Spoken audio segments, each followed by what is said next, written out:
I set my game up so that the soldier activates the tree and makes it disappear as he walks under it.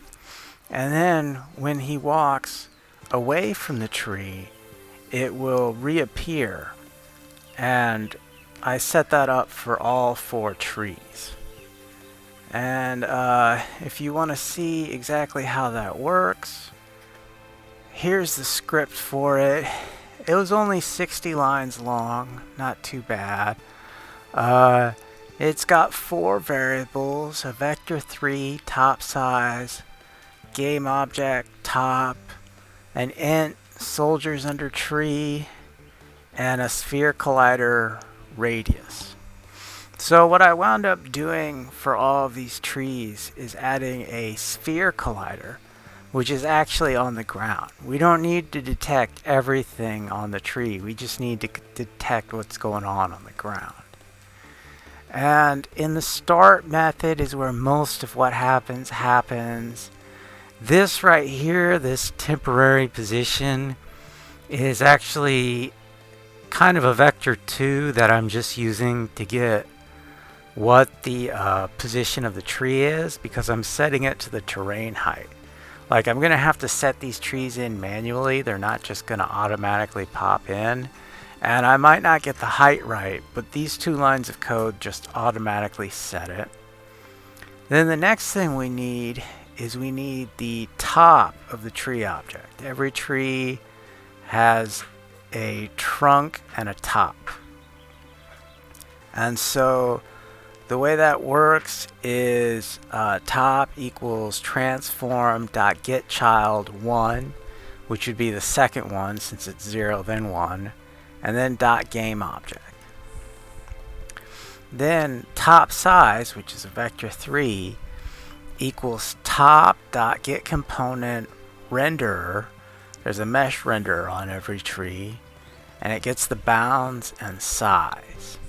And then tree radius, that's the sphere collider for the empty game object that we call the tree. So I check to see if the top size X is greater than the top size Y, and I just take whatever is the largest one and I plug that in as the radius for the sphere collider.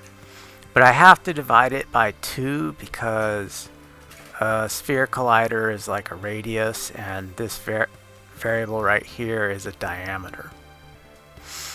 So then the next thing we do is we don't even actually need an update function. All we need is an onTriggerEnter and an onTriggerExit. And not having an update function saves a lot of computer processing power because it only happens when something triggers it.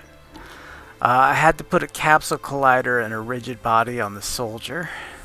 And on trigger enter, it automatically gets the collider.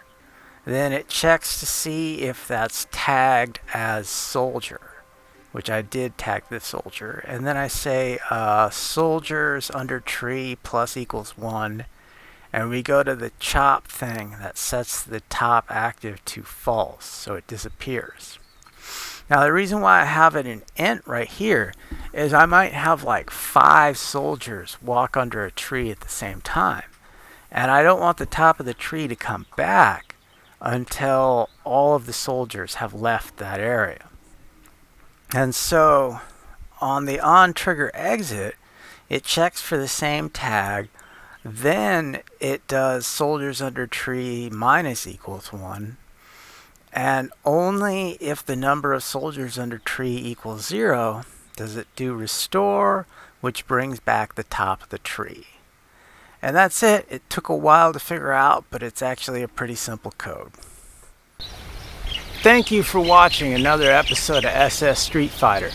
Leave a like, leave a comment, and click subscribe to join the Street Fighter army. I'd also like to send a thank you to my Patreon supporter, Charles.